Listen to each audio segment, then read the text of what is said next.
ရှမင်းငန်းကြောင့်သာအိုရိုချီမာရူကိုတတ်နိုင်ခဲ့တာဖြစ်ပြီးရိုးရိုးကောင်းကနေမွေးလာတဲ့ဘာမှမဟုတ်တဲ့ကောင်လေးလို့ဒေးတာရာကပြန်ပြောတဲ့အချိန်မှာဆာစကေရဲ့ရုပ်တရက်ခုဆာနာဂီဓာတ်နဲ့ပြေးပိုင်လိုက်ပါတယ်ဒေးတာရာကတော့ရှောင်လိုက်တာကြောင့်လွတ်သွားပြီးထိုဘီကတော့နှစ်ပိုင်းဖြတ်ခံလိုက်ရတာကြောင့်သေသွားပြီလို့ထင်ပေမဲ့ချက်ချင်းပြန်ထလာပြီးစကားတွေပြောနေပြန်ပါတယ်ဒေးတာရာကစီဝမ်အဆင့်ဘုံတွေနဲ့ပြစ်လိုက်တဲ့အချိန်ဆာစကေကချီတိုရီကိုအပ်တွေလိုလုပ်ပြီးပြစ်လိုက်တာကြောင့်ထိုဘီရဲ့အနာကိုပါရောက်သွားတဲ့အတွက်မဖောက်ခွဲလိုက်ရခင်ဆာစကေကအနာကိုရောက်လာပြီးတိုက်ခိုက်ပါတယ်ဒါပေမဲ့ဒေးတာရာကစီဝမ်နဲ့ကာလိုက်ပြီးပြန်ထွက်လာခဲ့ပေမဲ့ထိုဘီကတော့ဘေးနားမှာထိုင်ပြီးမျက်ခွက်ပြောင်နေပါတယ်ပြီးရဲ့နောက်ဒေးတာရာကရှေ့ုပ်သေးနှစ်ခုနဲ့ဆာစကေကိုတိုက်ဖို့လုပ်လိုက်တဲ့အချိန်မှာအယုတ်တွေကဓာတ်နဲ့ပါပိုင်းလို့မရတာကြောင့်ဆာစကေကလိုက်တင်းဘလိတ်နဲ့ပိုင်းနေရပါတယ်ဒါပေမဲ့ပြတ်သွားတဲ့အစိပ်ပိုင်းတွေကအယုတ်သစ်တွေဖြစ်လာတဲ့ကြောင့်တိုင်ပတ်နေပြီးအပိုင်းအစလူတွေအများကြီးဖြစ်လာတဲ့အချိန်မှာတော့ဆာစကေနဲ့ကိုလိုက်ထောက်ခွဲကြပါတယ်အဲ့လိုနဲ့အကုန်လုံးဆာစကေရဲ့ခန္ဓာကိုယ်မှာကတ်သွားပြီးပောက်ကွဲသွားပြီမဲ့လေအစားလုံးတိုင်းပဲဖြစ်နေရကြောင်းထိုဘီကထင်သားပဲလို့ပြောပါတယ်အဲ့ဒါကြောင့်ပဲဒေးတာရာကသူ့ရဲ့ C2 Dragon ကြီးကိုထုတ်လိုက်ပြီးနောက် Dragon ရဲ့ပါဇက်တွေကဘုံလေးတွေနဲ့ထိုဘီကိုတခုခုလုတ်ခိုင်းလိုက်ပါတယ်ပြီးရဲ့နောက်ထင်းချုံလို့ရတဲ့အသေးစားဘုံလေးနဲ့ဆာစကေကိုအဝေးကနေတိုက်ခိုက်လိုက်ပြီးထိုဘီကလည်းချက်ချင်းပျောက်သွားပါတယ်ဒေးတာရာလေးပေါ်မရောက်ခင်လိုက်တင်းဘလိတ်နဲ့ထိုးဖို့ကြိုးစားပြီးမဲ့လေဆာစကေရဲ့ limit က9မီတာအထိပဲရှည်လို့ရတာကြောင့်လိုက်မမီတော့ပဲဆာစကေကိုမြေမြုံမိုင်းစီများခေါ်ပြီးဖောက်ခွဲနိုင်ခဲ့ပါတယ်ဒါပေမဲ့ဆာစကေကကျိန်စာအမှတ်အပြည့်နဲ့ရှောင်နိုင်ခဲ့ပြီးထိုဘီကလည်းမြေမြုံမိုင်းတွေကိုလိုက်ထောင်နေရကပြန်ထွက်လာပါတယ်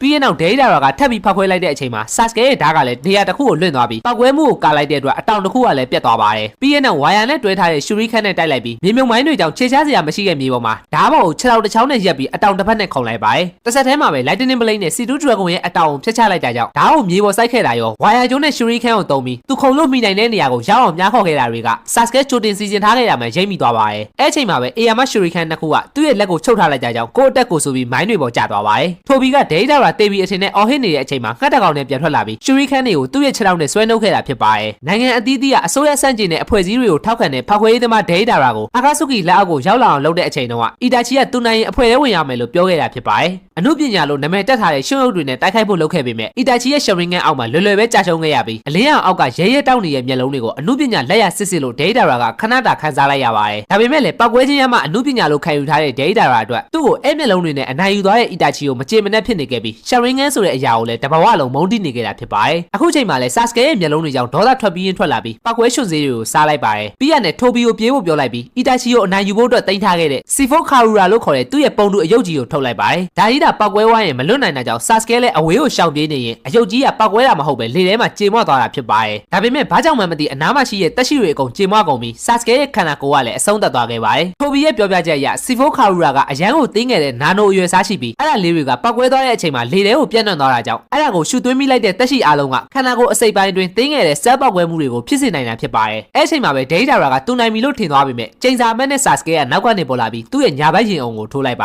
ယ်စီဖိုကတာမန်မျက်လုံးနဲ့မမြင်နိုင်တဲ့ပောက်ကွဲမှုဖြစ်ပေမဲ့ရှယ်ရင်ငန်းကချာကရာတွေကိုအယောင်နဲ့မြင်နိုင်တာကြောင့်တင်းငယ်တဲ့ပောက်ကွဲမှုတွေကိုရှင်းရှင်းလင်းလင်းမြင်ခဲ့ရတဲ့အတွက်သူတိတ်သွားတာကိုလည်းဒေးတာရာကိုဂန်ဂျူဆုနဲ့ပြခဲ့တာဖြစ်ပါတယ်ဒါပေမဲ့အီတာချီနဲ့ရင်ဆိုင်ခဲ့မှုတဲ့ဒေးတာရာကတော့ဂန်ဂျူဆုအကြောင်းကောင်းကောင်းသိနေရကြောင်းဒေးတာရာအစ်စ်ကငှက်ရဲ့ခန္ဓာကိုယ်ထဲကနေပေါ်လာခဲ့ပါတယ်အီတာချီနဲ့တိုက်ခိုက်ခဲ့ပြီးတဲ့သူ့ရဲ့ဘယ်ဘက်မျက်လုံးကိုဂန်ဂျူဆုစန့်ကျင်မှုအတွက်လေ့ကျင့်ခဲ့တာကြောင့်ဆာစကေရဲ့လှည့်ကွက်ကိုကြိုသိနေခဲ့တာဖြစ်ပါတယ်ပြီးရင်တော့သူ့ရဲ့ C4 နဲ့ဆာစကေကိုချုပ်ထားခဲ့လိုက်ပြီးတင်းငယ်တဲ့နာနိုအရွယ် C4 လေးတွေကလည်းဆာစကေရဲ့ခန္ဓာကိုယ်ထဲကိုရောက်နေပြီဖြစ်တာကြောင့် Lightning Blade နဲ့ထွက်လာတဲ့ဆာစကေကိုဖောက်ခွဲပစ်လိုက်ပါတယ်နောက်ဆုံးတော့ပြီးသွားပြီလို့ထင်လိုက်ပေမဲ့လည်းဂန်ဂျူဆုအောက်ကိုထပ်ရောက်နေပြီးအထိုးခံလိုက်ရပါတယ်ဒေးတာရာကမြေပုံစံဂျူဆုသုံးတဲ့သူဖြစ်ပြီးသူက Lightning ပုံစံကိုအသုံးပြုတဲ့သူဖြစ်တာကြောင့်ချီတိုရီကိုသူ့ကိုယ်သူပြန်သုံးလိုက်ရင်းနဲ့ခန္ဓာကိုယ်က C4 ကိုမပေါက်ကွဲအောင်လုပ်လိုက်တာဖြစ်ပါတယ်မြေတဘာဝကလျှက်စစ်တဘာဝထက်အားနည်းရကြောင့်ချီတိုရီစမ်းပုံးနဲ့ပစ်လိုက်တဲ့အချိန်တုန်းကဒေးတာရာရဲ့ဘုံတွေကမပေါက်ကွဲတာကိုတတိထားမိခဲ့ပေမဲ့ထိုဘီရဲ့အနားမှာလည်းဘုံတွေရှိနေရကြောင်းတမင်မဖောက်ခွဲရတာလည်းဖြစ်နိုင်တယ်လို့ဆာစကေကကောက်ချက်ချနိုင်ခဲ့တာဖြစ်ပါတယ်အဲဒါကြောင့်မြေမြုံမိုင်းတစ်ခုအပေါ်ချီတိုရီစီးစင်းနေတဲ့သူ့ရဲ့ဓာတ်ကိုစိုက်ပြီးတကယ်မပေါက်ကွဲတာသိကြအောင်တမင်ဆက်သက်ခဲ့တာဖြစ်ပါတယ်ဒေးတာရာကရွှွှရုံမွေတွေနဲ့ထပ်တိုက်ပြီးမဲ့လည်းချီတိုရီရောက်အချင်းကြီးဖြစ်နေပြီးဆာစကေကလည်းတဖြည်းဖြည်းချာကရာကုန်လာတာကြောင့်အားနည်းလာပြီဖြစ်ပါတယ်အဲဒါကြောင့်ဒေးတာရာကသူဖောက်ခွဲပြတော့မယ်လို့ပြောနေပေမဲ့လုံးဝအကြောက်လက်မရှိတဲ့မျက်လုံးတွေကြောင့်အီတာချီနဲ့စတွေ့တွေကသူ့ရဲ့အမှုပညာဆိုတဲ့အရာကိုလက်မခံတဲ့ရှယ်ရင်ငန်းတွေကိုအယမ်းမုန်းခဲ့တာဖြစ်ပါတယ်ရုတ်တရက်ဒေးတာရာကအင်ကြီးကိုချွတ်လိုက်ပြီးဘယ်ဘက်ရင်အောင်ကသူ့ရဲ့ပါဇက်တစ်ခုကိုကြံနေသေးတဲ့ရွှွန်စေးတွေအားလုံးကျွေးလိုက်ပြီးနောက်သူ့ကိုယ်သူအသေးခံဖောက်ခွဲဖို့လုပ်လိုက်ပါတယ်သူလက်ခံထားတဲ့အမှုပညာနဲ့သူတေဆုံးဖို့တွေးထားပြီးတဖြည်းဖြည်းဖြောတော့လာတဲ့အသားရည်တွေနဲ့10ကီလိုမီတာတနည်းအားဖြင့်6မိုင်ပတ်ဝန်းကျင်ကပောက်ခွဲသွားမှာဖြစ်တာကြောင့်သူ့ရဲ့အခုအခြေအနေနဲ့ဆိုရင်လုံးဝလွတ်နိုင်မှာမဟုတ်တာကိုဆာစကေကသိလိုက်ပါတယ